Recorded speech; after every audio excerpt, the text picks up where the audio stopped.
Well, guess what got here early? Now, all of that's going to go on there. All of that's going to go in there. I should be able to get this back to you early. Happy New Year. Hello, Airsofters. Cutter here again, and we got something else on the workbench. Got a busy couple months coming up. I have 11 projects between now and February. Well, 7 definite and 4 more possible, but 4 are pretty probable. So, yeah, we got a lot coming up. But this one, a local client at a field, we got talking on the field, and he said he wanted a new custom, and he wanted it kind of a MECH18 style with the quad rail. So I built this front end. This is a ZCI 10-inch front rail, quad rail. I put this on the Baby Badger actually, and I liked it so much I thought it would work well with this one. I also have a suppressor that was recessed with a new 5-inch barrel. All those parts can be seen in this picture. Okay, now you saw that. And you can see what the gun used to be. Well, we obviously changed it. Took off the tan grip, and we have a new motor grip on there. And we took off the tan mod stock and put a better stock on. I'll put a list of all the parts that I put on in this in the description once I get that all together. But yeah, we're going to be building this. I am going back to using a retro arm stock. Had good luck with that with the Baby Badger, so we're going to use it again. Into that we have going a 6.03 300 millimeter barrel, and it will be going almost to the end of that mock suppressor once it's in there. Now, the interior other internals that are of importance. I'm using MECHBOX Pro double O-ringed piston head. They're 7/8 ridged cylinder. Using again the retro arms, all steel teeth, solid rail piston that I use. Unfortunately, these are all sold out right now, so I'm going to have to find somewhere else to get these. And a MECHBOX Pro double O-ring cylinder head with a nice sorbo pad. I'll make sure to check the AOE on all this, and went with a MECHBOX Pro new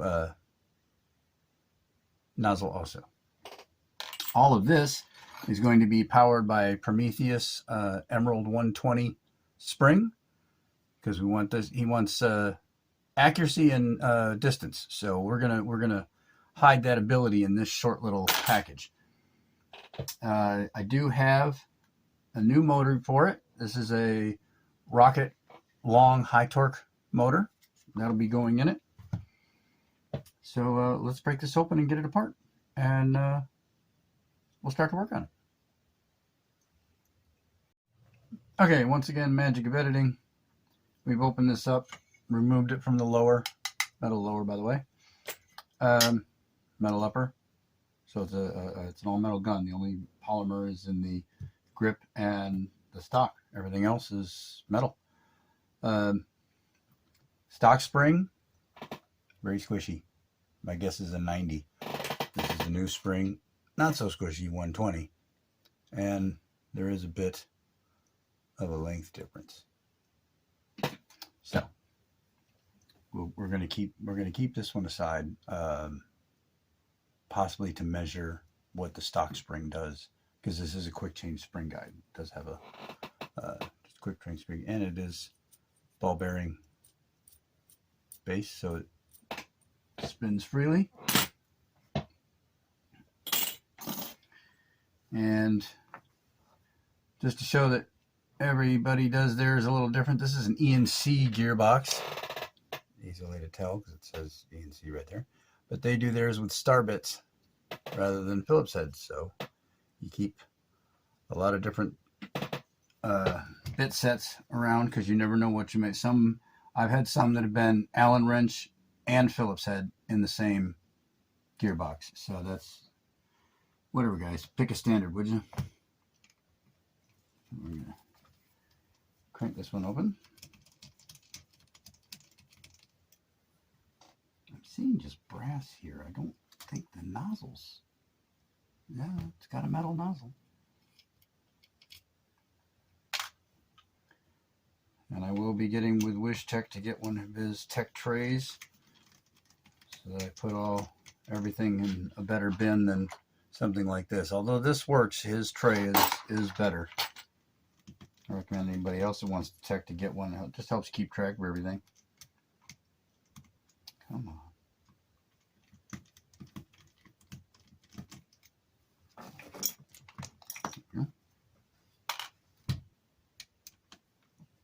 And they're all hex screws.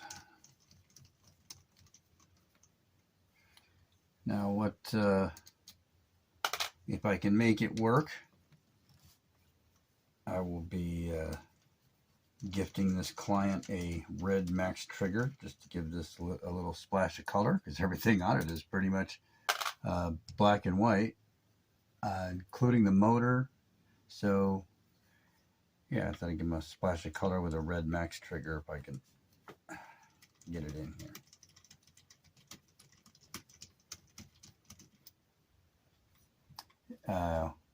This client is a bit on the younger side, and he was obviously a bit nervous when talking to somebody on the field saying, "Oh yeah, give me a bunch of money and I'll build you a gun," because that doesn't sound normal.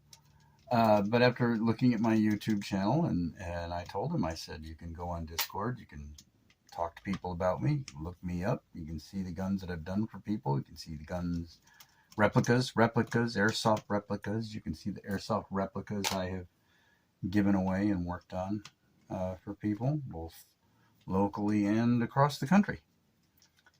And, well, I'm now doing the gun for him. Keeping him constantly updated through emails and texts, as I do with every client. Where did that little one go? There it is. Okay. Pop this open. Hopefully nothing springs out too badly at me. Tappet plate springs pulling a little bit.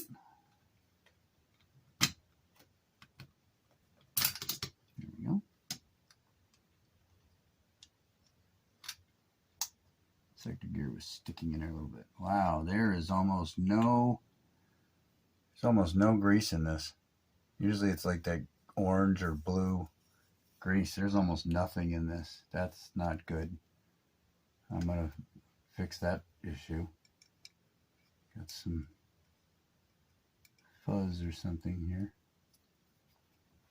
All right, we got all right. Interesting internals. That plate's good. Plastic.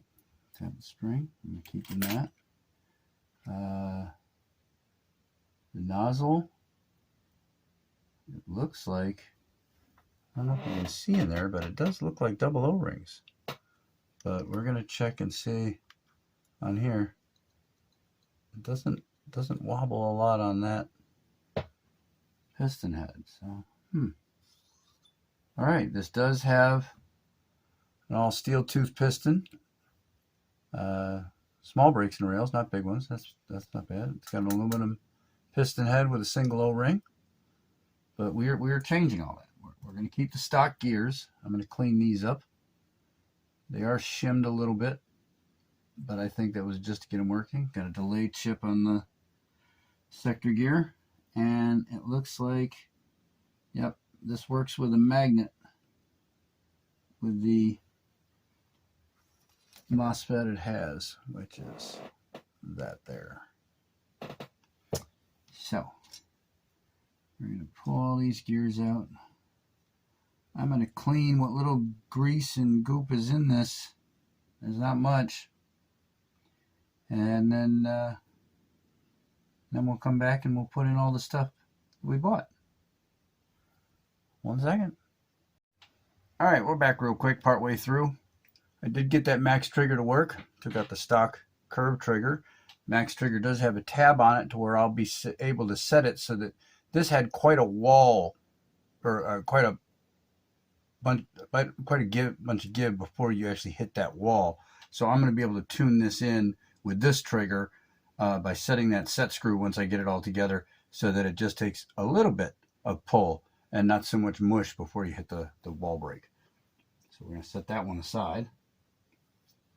I have the cylinder and the cylinder head, piston head all together.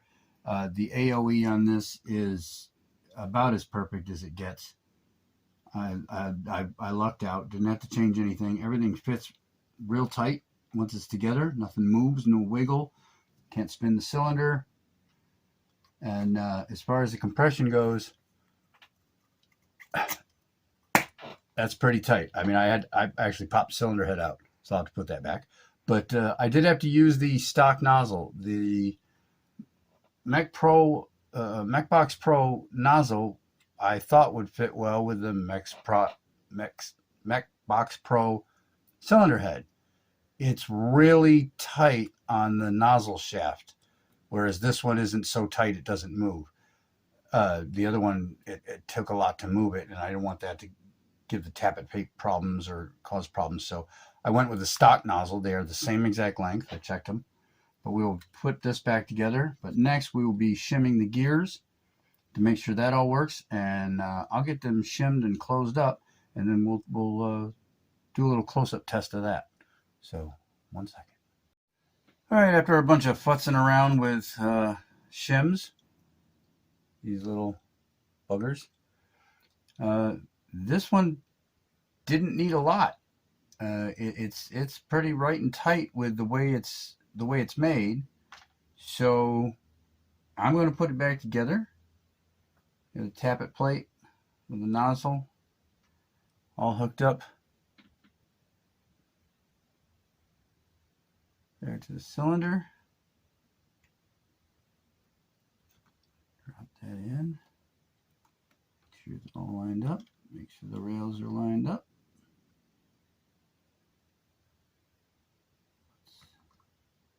Push the gears back. I still have to put in the anti-reversal latch. I didn't forget. I hate that little thing. So we're going to take that gear off. Where did I put it? There it is.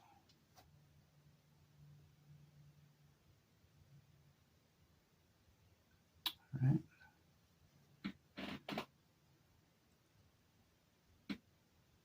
I hate these things.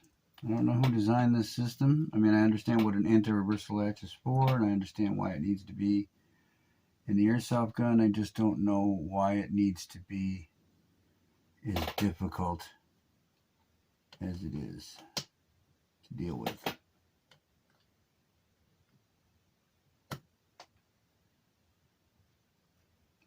Okay. That there. Now we just got to hook up the tappet plate spring to the post. Hold on a second. Before we do that, let's get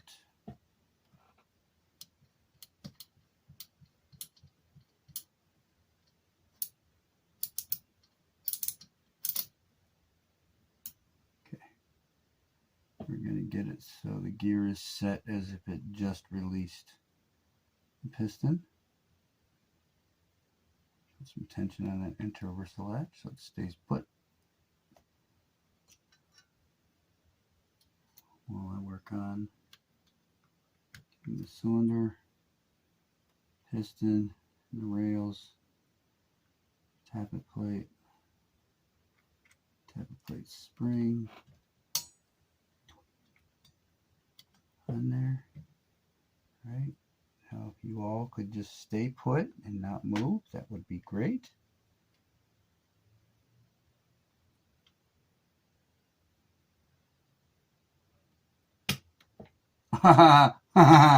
Okay. Rarity. Went together first snap. No pinched wires. Trigger works. Tap plate works.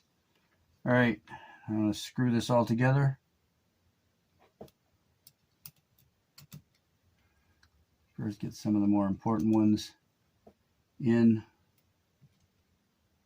at the four corners, and then we'll do the rest.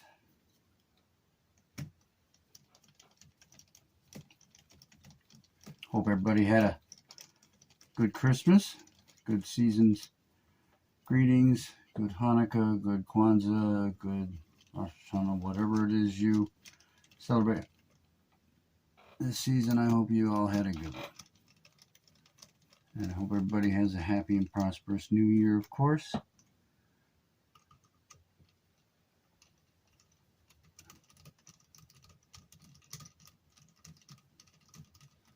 All right, just take a look real quick. Pistons down in there. Now, one way I have of checking a piston, and I wouldn't say do this all the time, is I have a long toothpick, go through the nozzle to the piston head, and I push the piston back so that I can see it. And you can see the piston going back and forth in the window there. So I know the piston's not stuck and it's sitting in the rails. Trigger works. I'll set the trigger once I get everything together. Yeah, let me finish screwing this together. That one goes there, that one goes there. That one goes there. And that one goes there. Okay.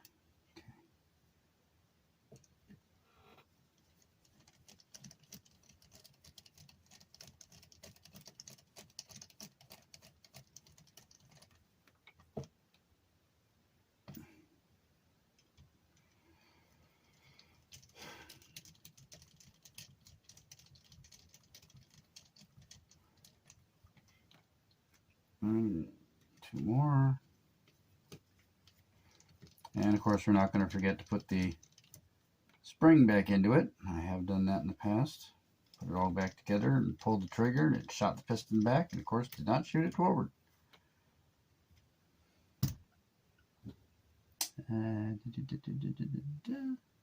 Okay. Oops, I'm forgetting one. There it is.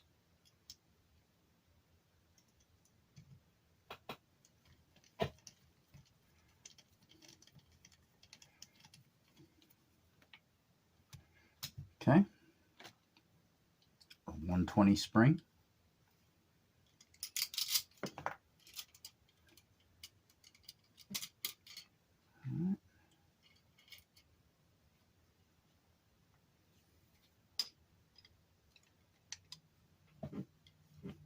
Drag that down in.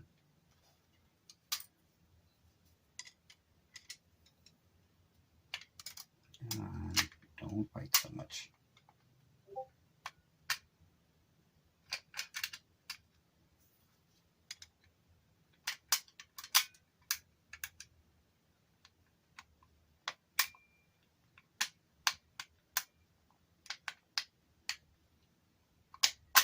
There we go. All snapped in correctly. And of course, when we tighten the screw into it that connects the buffer tube, that will straighten that out so that this won't wobble at all, of course. Definitely need the selector plate. And yeah, that's all right. All right, this is now ready to get mounted back into the lower.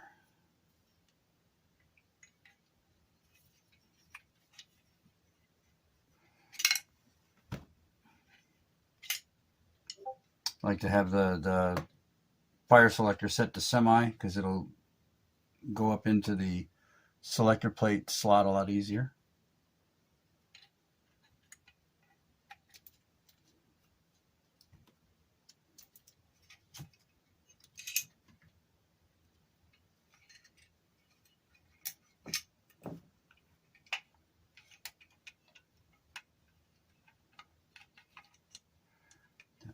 trigger through there.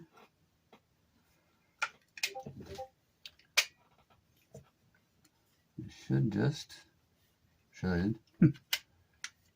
pop in.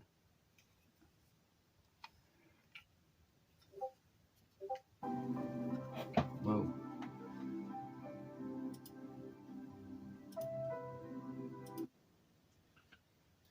Somebody trying to call me through Discord. I'll have to call them back. Come on, what are you doing?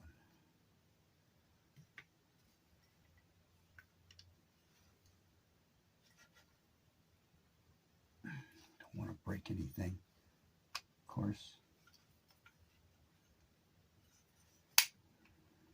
Is the max trigger making it so I can't? You know what? That might be it.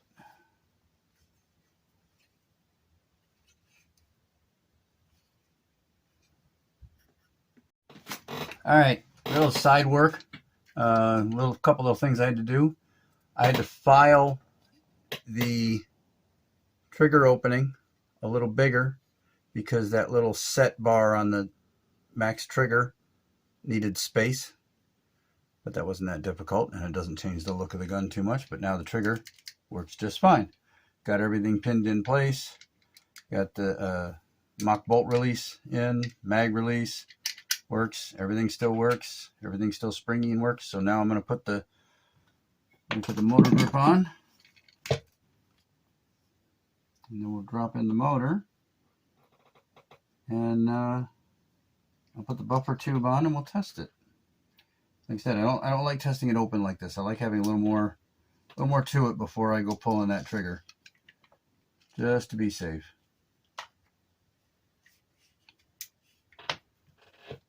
Okay.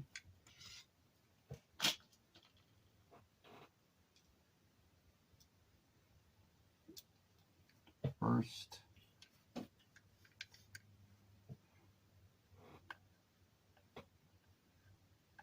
magnetic tip screwdrivers can be really helpful. Sometimes they're annoying when you don't want it to do what they do, but when you need it.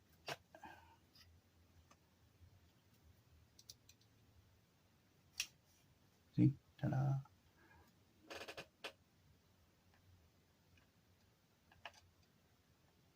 And you want to be really careful, because the last thing you want to do is drop one of these motor grip screws down into the pinion gear hole in the gearbox, because then you got to take your gearbox out and take it all apart to get that screw back sometimes, because sometimes they don't just shake out. Again, ask me how I know. Okay.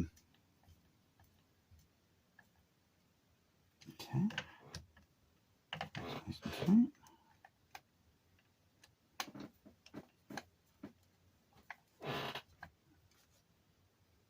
That's nice and tight. All right. Take our new high torque rocket motor here.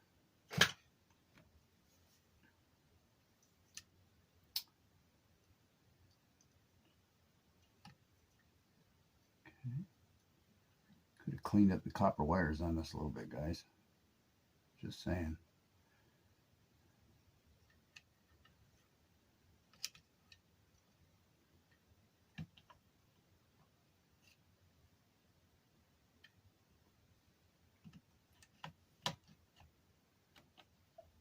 Okay.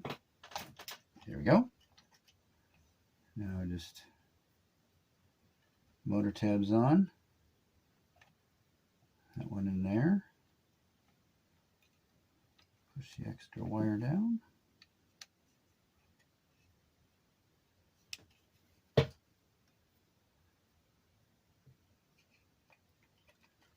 Negative one on.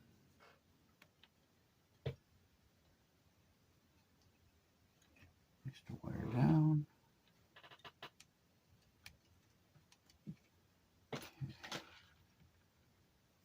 Get the motor plate on. Come on. There we go.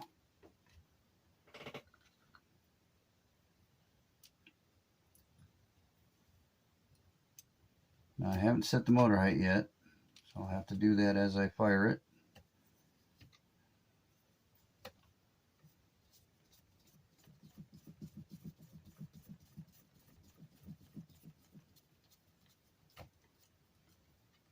One screw, still holding my thumb on there to keep tension.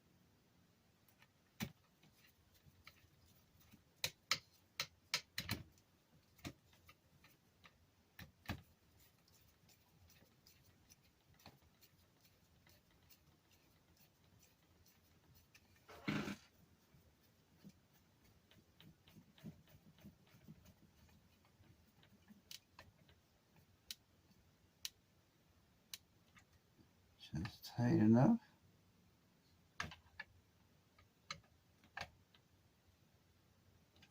There we go. Now get a Allen wrench that fits the bottom. That just got lucky. Okay. All right. Grab Dean's battery here. Oh no, we're gonna put the buffer tube on. My mistake. My mistake.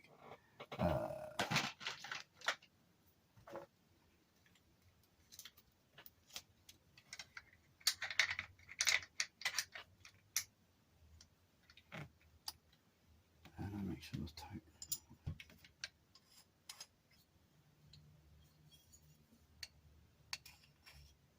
Okay.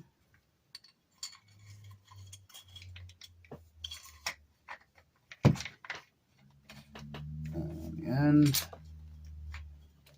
Seat that down.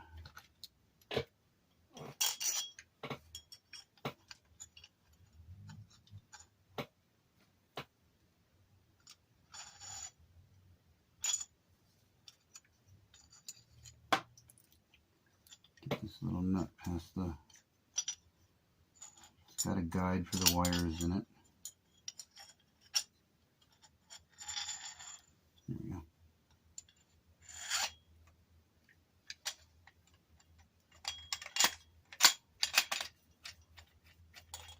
All right, going into the spring guide.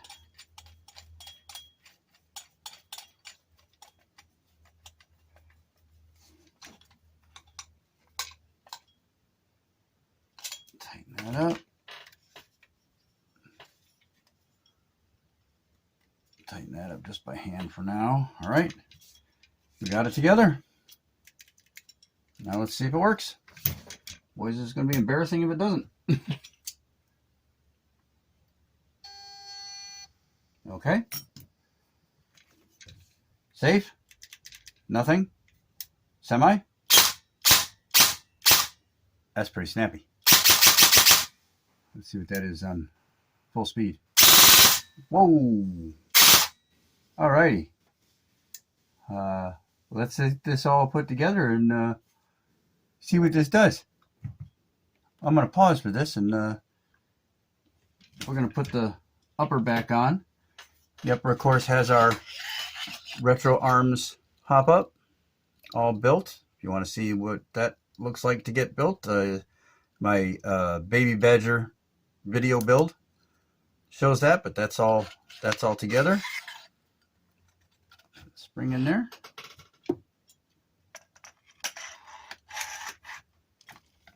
Pop that pin.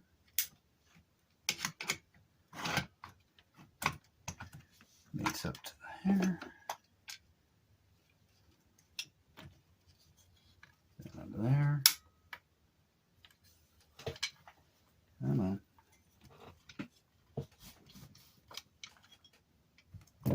Probably unplug the battery while doing this, just to be safe.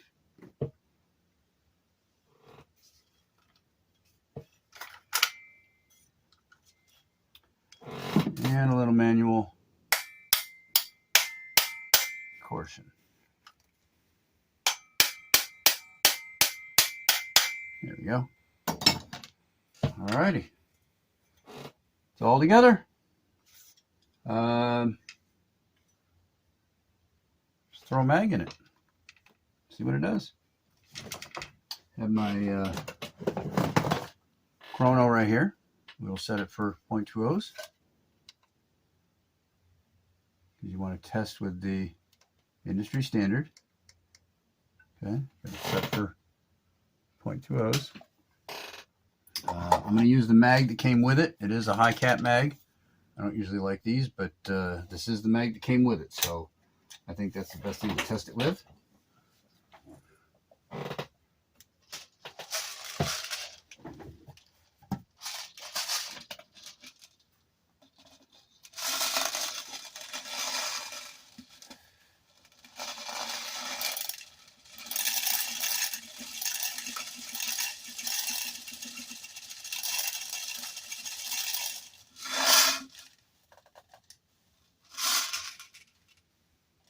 And of course that is exactly why I don't like high caps. But for this is the mag that came with it, so we will test it with that. These up to the top. Even after you get them to the top, you want to crank these a little more. But get mid caps. Alright. Alright, seated. Not a lot of mag wobble. We're going to put the battery back on. And again, I didn't even set the motor height on this. So let's see what we get. Just be a little safer. Put that in there. All right. Testing. .20s.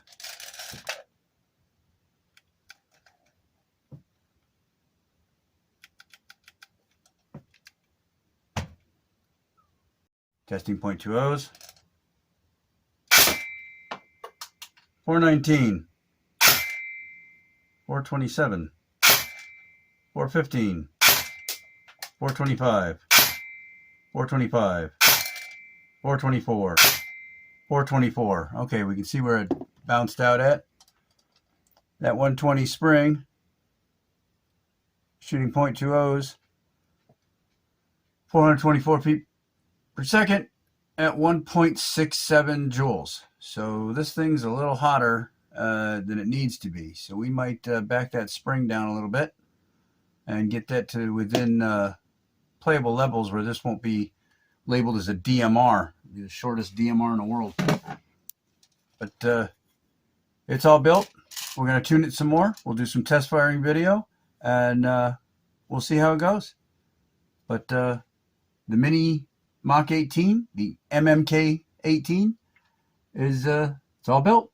Now you can just tune the trigger and tune the motor. Cutter, out. All right, we're out here to test the Mini Mach 18. Get the hop set .32s. Nice max trigger, all set for fine tuning. See how barely I have to push that, and we'll see how this goes.